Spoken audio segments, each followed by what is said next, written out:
మన బైక్ అయితే chain lubing అనేది చేస్తున్నాం. C1 C2 మన బైక్ అయితే చైన్ క్లీనింగ్ అనేది చేస్తున్నాం అనమాట.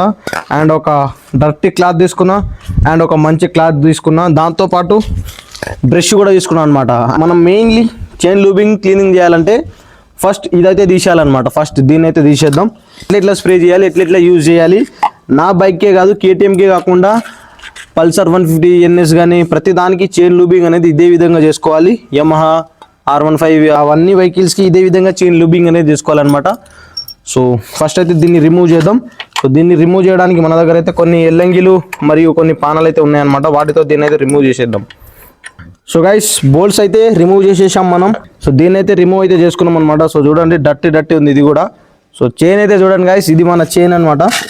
కేవలం C1 తోటే ఇదంతా క్లీనింగ్ అవుతుంది అనమాట. మోటోవల్ C1 వచ్చేసి క్లీనింగ్కి యూజ్ చేయాలి, మోటోవల్ C2 వచ్చేసి లూబింగ్కి యూజ్ చేయాలి.